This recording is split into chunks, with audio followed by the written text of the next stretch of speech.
Halo semuanya, selamat datang di channel yang tidak layak untuk dihina ini. Sebelum kita mulai, atur posisi santainya, seruput kopinya, dan mari kita berkhayal.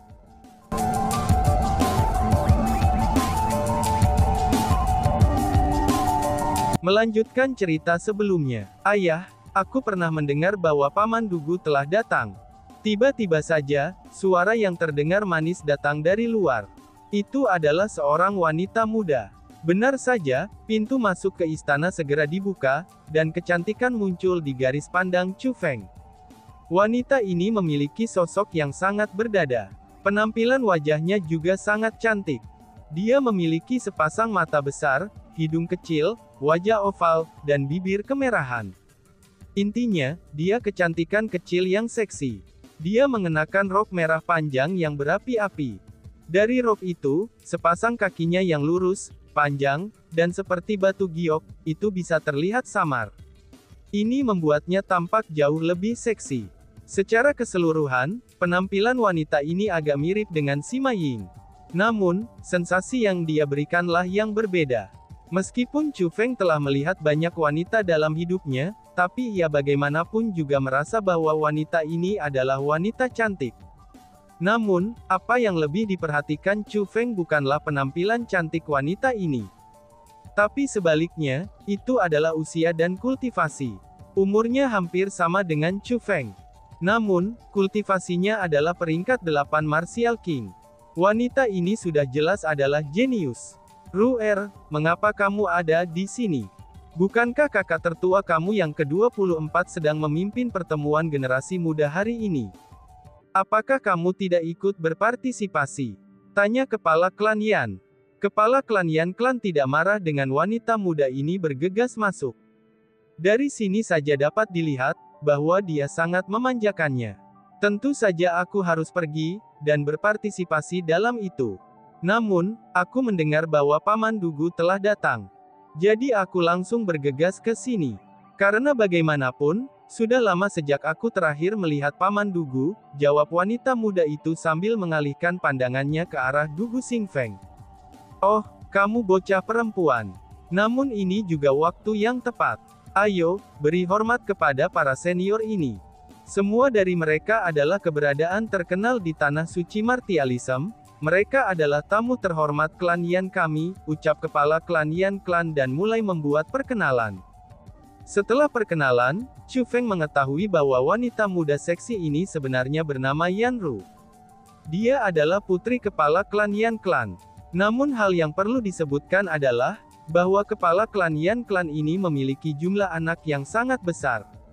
Di antara saudara-saudaranya, wanita muda ini adalah yang termuda, dan menjadi anak ke-25. Namun setelah dipikirkan lebih lanjut, ini juga normal. Meskipun kepala klan Yan klan tampak muda, tapi dia sebenarnya hidup selama ribuan tahun. Dia adalah karakter yang masuk dalam jajaran monster tua. Dengan berapa lama dia hidup, itu normal baginya untuk memiliki banyak anak. Selama dia mau, itu tidak akan menjadi masalah baginya untuk memiliki anak baru setiap tahunnya.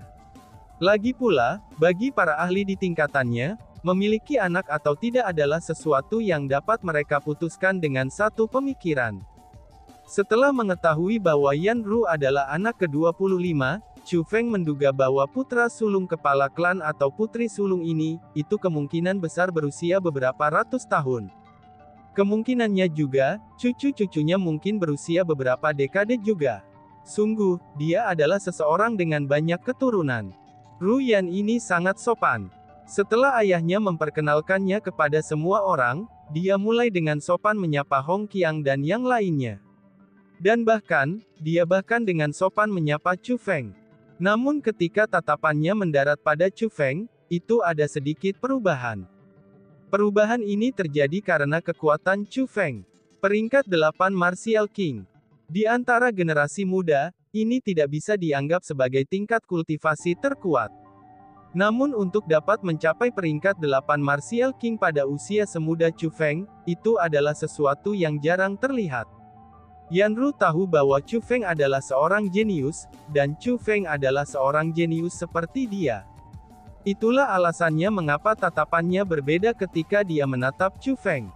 Pandangan yang dia miliki bukanlah pandangan dengan niat jahat. Tapi sebaliknya, itu adalah satu dengan kekaguman. Ru'er, kemajuan kultivasi kamu benar-benar cepat. Terakhir kali aku melihatmu, kamu hanya peringkat 6 Martial King. Siapa yang mengira, kamu akan menjadi Martial King peringkat 8 begitu cepat? Puji Dugu Xing Feng. Hehehe, terima kasih Paman Dugu atas pujianmu. Namun, kamu tidak boleh berpikir bahwa memuji saja sudah cukup. Hal yang kamu janjikan padaku terakhir kali, sudahkah kamu membawanya?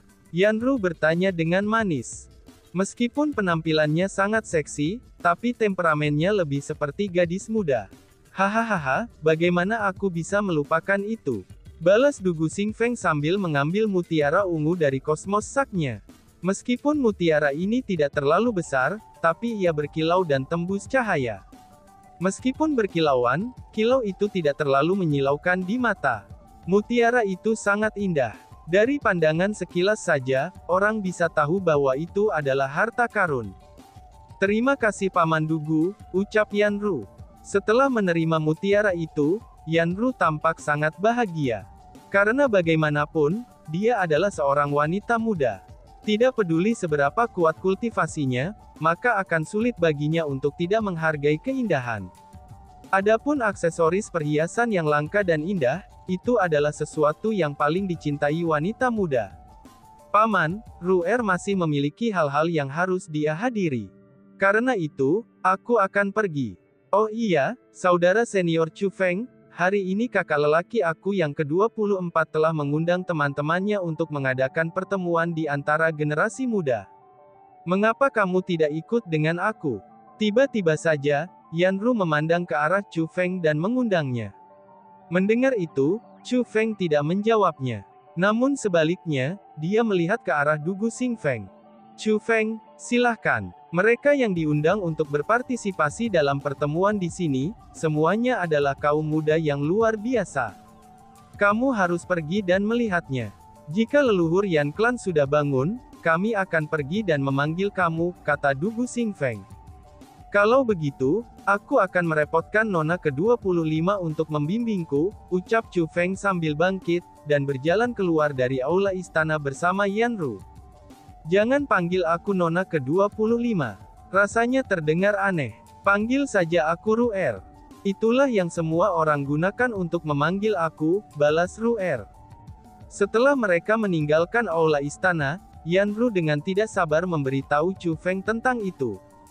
Tentu, dalam hal ini, kamu juga tidak harus memanggilku saudara senior Chu Feng. Usia kita sangat mirip, namun dalam hal senioritas, kamu mungkin jauh lebih tinggi dari aku. Jadi, mari kita kesampingkan senioritas itu. Dengan begitu, panggil saja aku Chu Feng, kata Chu Feng. Oke, Chu Feng, ucap Yanru. Saat Yanru berbicara, dia terus memeriksa mutiara yang telah diberikan kepadanya oleh Dugu Xing Feng. Pada saat yang sama, dia bertanya pada Chu Feng. Chu Feng, apakah menurutmu mutiara ini lebih baik dijadikan cincin atau gelang? Tanya Yanru. Aku pikir itu cukup bagus untuk dijadikan sebuah kalung, kata Chu Feng. Kalung, mutiara ini sangat kecil, apakah kamu yakin itu baik untuk dijadikan kalung? Tanya Yanru yang tidak yakin. Izinkan aku untuk mencopnya, ucap Chu Feng sambil mengulurkan tangannya. Yanru tidak menolak, dan menyerahkan mutiara itu kepada Chu Feng. Setelah menerima mutiaranya, Chu Feng menutup tangannya. Kemudian, cahaya lembut mulai memancar dari tangannya. Ini menyebabkan mata Yanru bersinar dan terbuka lebar. Ketika Chu Feng membuka tangannya lagi, di tangannya bukan lagi hanya sebuah mutiara. Tapi sebaliknya, itu adalah kalung mutiara. Wow, kamu ternyata seorang spiritualis dunia, seru Yanru.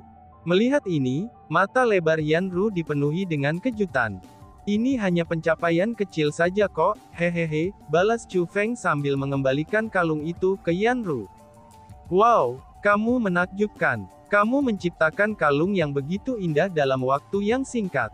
Bahkan rantainya tidak terlalu tebal atau terlalu tipis, itu benar-benar sangat tepat. Meskipun ini adalah kalung yang dibentuk dengan kekuatan spiritual, tapi itu terlihat sangat nyata. Selain itu, desain kalungnya juga sangat indah. Kalung ini sangat sempurna. Chu Feng, kamu luar biasa. Kamu kemungkinan besar bukan seorang spiritualis dunia biasa kan? Tanya Yanru. Segera, Yanru dengan hati-hati memeriksa kalung di tangannya. Semakin dia melihatnya, maka semakin dia menyukainya. Pada akhirnya, ketika dia melihat ke arah Chu Feng lagi, matanya yang besar dan bersinar dipenuhi dengan kekaguman. Yanru, mungkinkah kamu bukan seorang spiritualis dunia? Chu Feng agak terkejut, dan dia bertanya balik. Meskipun dia adalah seorang spiritualis jubah kerajaan dengan teknik spiritual yang sangat baik, tapi kalung yang dia bentuk memang hanya pencapaian kecil. Selain desainnya yang cantik, teknik itu adalah sesuatu yang bisa dilakukan oleh setiap spiritualis dunia jubah emas. Namun anehnya, reaksi Yanru begitu sangat kuat. Chu Feng juga tidak merasa seperti sedang berbohong.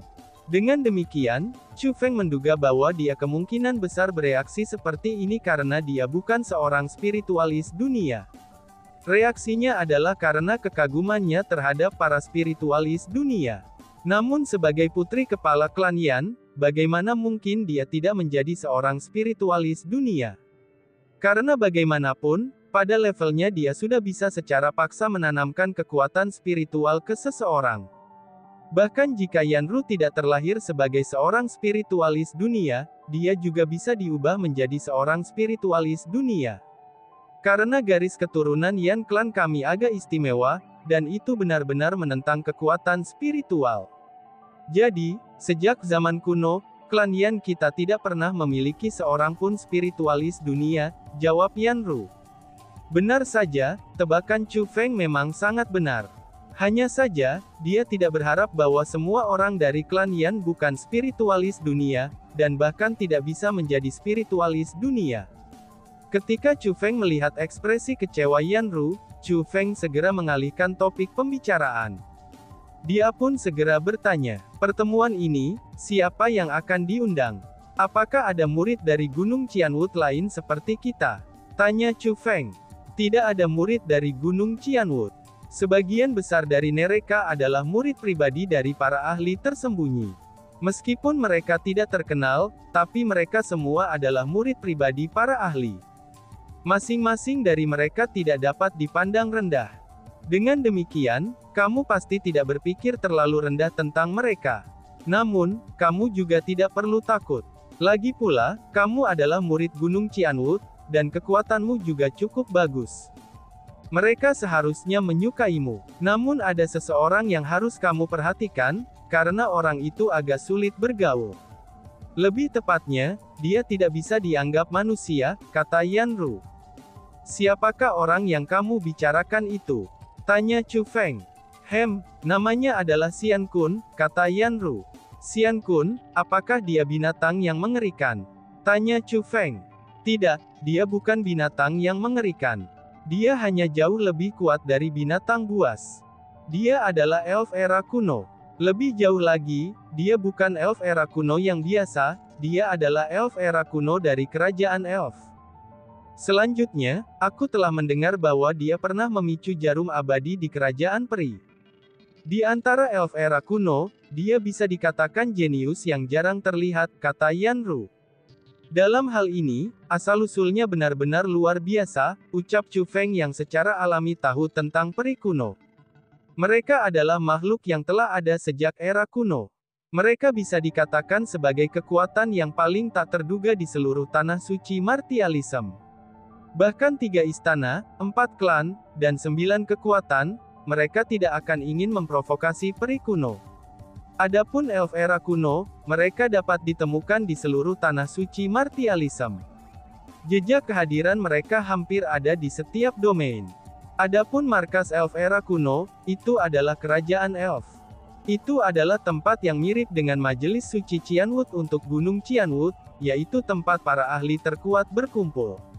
Peri kuno dari kerajaan peri, terlepas dari apakah mereka mungkin tua atau muda, semuanya adalah eksistensi yang luar biasa. Belum lagi bakat mereka, bahkan status mereka sudah lebih tinggi dari semua peri elf kuno lainnya. Adapun Xian Kun ini, tidak hanya dia elf era kuno dari kerajaan elf, tapi dia juga eksistensi yang telah memicu jarum abadi era kuno.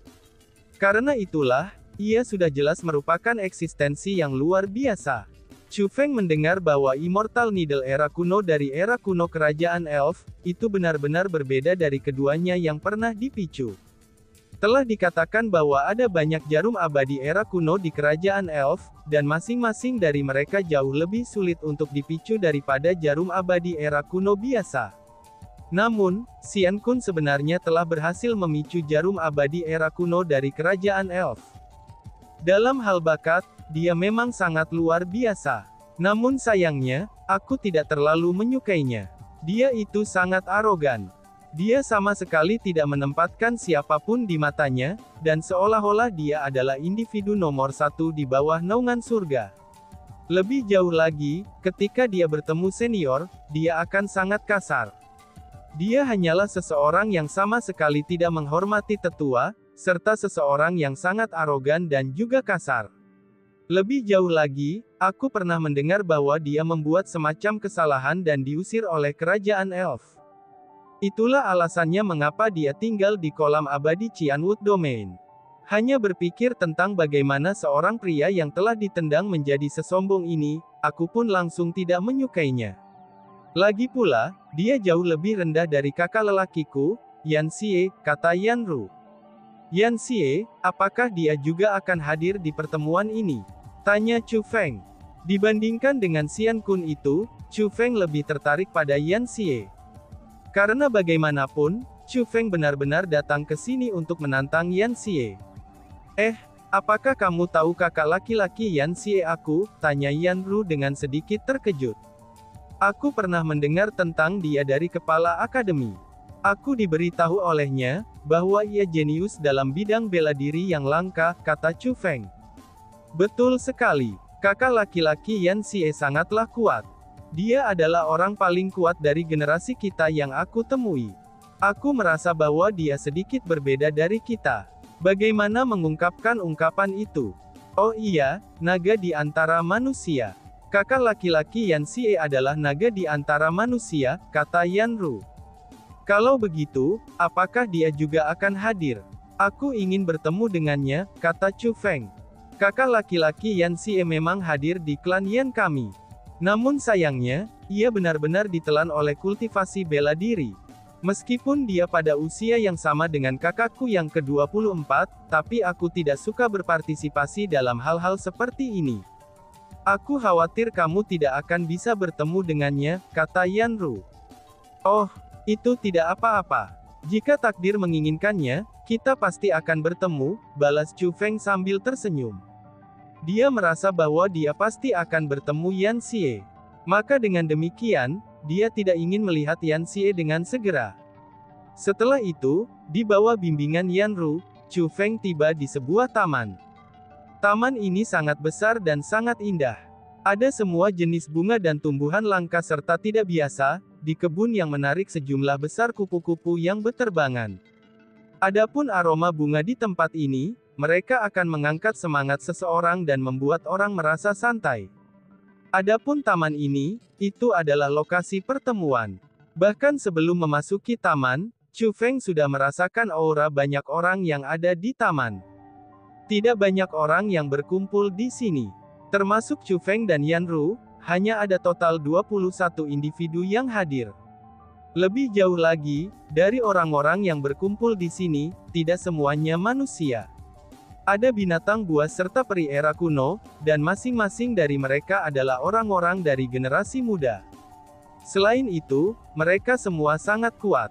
Benar saja, tanah suci martialism adalah tempat dengan naga tersembunyi dan harimau berjongkok. Tidak hanya para jenius di Gunung Cianwood, bahkan banyak murid para ahli tersembunyi juga jenius luar biasa.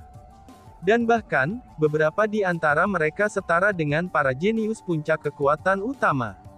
Berjalan bersama dengan Yan Ru, Chu Feng menarik perhatian orang banyak. Karena itulah, mereka semua mengalihkan pandangan ke arah mereka. Ketika mereka melihat Chu Feng, pada tingkat yang lebih besar atau lebih kecil, tatapan mereka akan berubah. Itu karena apa yang dipakai Chu Feng adalah pakaian para murid inti Gunung Qianwu. Mereka semua mengenali pakaian ini. Karena bagaimanapun, Gunung Qianwu adalah penguasa domain Qianwu. Dengan demikian, bagi sebagian besar dari mereka, mereka akan mengekspresikan tatapan baik hati. Itu karena, selain reputasi Gunung Qianwu di belakang punggungnya, kekuatan Chu Feng sendiri juga bukan sesuatu yang harus dipandang rendah. Karena itulah, ia memenuhi syarat untuk mendapatkan rasa hormat mereka. Namun sayangnya, pasti akan ada pengecualian untuk semuanya. Sementara sebagian besar orang banyak memiliki tatapan baik hati, dan beberapa bahkan memiliki jejak penghormatan di tatapan mereka, tapi Chu Feng dapat merasakan beberapa tatapan yang bermaksud buruk. Ada total 4 tatapan yang seperti itu. 3 dari 4 tatapan Iyu berasal dari elf era kuno. Adapun yang terakhir, itu dari manusia. Lil Ru, ini, ucap seorang pria sambil berjalan mendekat. Dia tampaknya berusia 30-an. Adapun kultivasinya, dia adalah peringkat 9 Raja Bela Diri. Meskipun pria ini tampak sangat gagah, tapi dia mirip dengan kepala klan Yan Clan. Chu Feng pun langsung menebak, bahwa orang ini haruslah kakak tertua Yan Ru yang ke-24. Kakak ke-24, izinkan aku untuk memperkenalkan kamu. Ini adalah Chu Feng, murid Gunung Qianwu. Chu Feng, ini kakak laki-laki ke-24 aku, Yan Lei, ucap Yan Ru memperkenalkan mereka. Hahaha, jadi sebenarnya saudara Chu Feng murid Gunung Qianwu.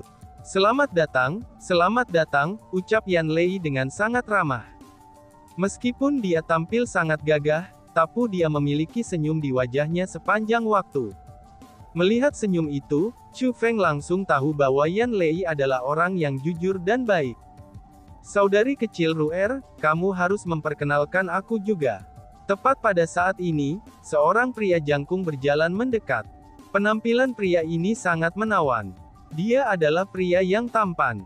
Namun, kultivasinya hanya biasa saja, dia hanya peringkat 5 Martial King. Jika dibandingkan dengan orang lain yang hadir, kultivasinya bisa dikatakan yang paling lemah. Namun, di matanya ada banyak kesombongan. Selain itu, ia mengenakan jubah emas spiritualis dunia. Dengan kata lain, dia adalah seorang spiritualis dunia jubah emas. Chu Feng, izinkan aku untuk memperkenalkan kamu. Orang ini disebut Tian Liang, dia sama seperti kamu, dia juga seorang spiritualis dunia. Lebih jauh lagi, Tuan Tian Liang ini sangat menakjubkan. Dia adalah seorang spiritualis dunia jubah emas. Telah dilaporkan, Gunung Qianwu kamu telah mencoba mengundang Tuan Tian Liang untuk menjadi tetua nominal berkali-kali. Tapi sayangnya, setiap undangannya ditolak oleh Tuan Tian Liang. Hehehe, ucap Yan Ru sambil memperkenalkan mereka. Oh, jadi saudara Chu Feng sebenarnya juga seorang spiritualis dunia. Sungguh senang bertemu dengan kamu, ucap Tian Liang sambil dengan ringan tersenyum pada Chu Feng. Meskipun ia tampak baik hati, tapi Chu Feng sudah tahu bahwa pikiran sebenarnya, pria ini benar-benar berbeda dari apa yang ia katakan. Itu karena dari 4 tatapan yang tidak baik, selain 3 dari peri kuno, yang tersisa adalah dari lelaki ini dengan nama Tian Liang. Gunung Qianwu bukanlah tempat yang berspesialisasi dalam teknik spiritualis dunia. Saudara Chu Feng, di mana kamu bisa belajar teknik spiritualis dunia kamu? Selanjutnya, apa level teknik spiritualis duniamu saat ini? Tian Liang bertanya dengan senyum di wajahnya. Oh, aku hanya tahu sedikit saja. Jadi, yang terbaik untuk tidak menyebutkannya, jawab Chu Feng yang tidak ingin repot-repot berbicara terlalu banyak dengan orang yang munafik. Saudara Chu Feng, kamu tidak perlu terlalu sungkan. Nasib yang telah menyatukan kita. Jika ada sesuatu dalam hal teknik spiritual yang kamu bingungkan, kamu selalu dapat meminta konsultasi dari aku. Apapun yang aku ketahui, aku pasti akan mengajari kamu. Dan jika ada sesuatu yang kamu tidak mengerti, aku juga akan membantu kamu menjernihkan keraguan kamu. Meskipun aku hanya seorang spiritualis dunia jubah emas sekarang, tapi kekuatan spiritualku sebenarnya sangatlah kuat. Tuan, aku telah mengatakan bahwa, dalam waktu kurang dari 10 tahun lagi, aku pasti akan bisa menjadi spiritualis dunia jubah kerajaan, ucap Tian Liang. Saat Tian Liang mengucapkan kata-kata itu, dia melirik Yan Ru. Itu sudah jelas, bahwa dia mengatakan kata-kata itu tidak hanya untuk didengar oleh Chu Feng saja. Sebagai gantinya, dia mengatakan mereka agar Yan Ru juga mendengarnya. Dia pasti tahu bahwa Yan Ru memuja spiritualis dunia. Dengan demikian, dia secara tidak langsung menunjukkan betapa berbakatnya dia untuk mendapatkan rahmat yang baik dari Yan Ru. Pada saat yang sama, dia meremehkan Chu Feng, sehingga Yan Ru dapat melihat, meskipun Chu Feng juga seorang spiritualis dunia, tapi Chu Feng jauh lebih rendah darinya. Selain itu, perbedaan di antara mereka sama dengan perbedaan antara langit dan bumi. Dan tiba-tiba saja bersambung. Sekian dan terima kasih banyak. Bye-bye.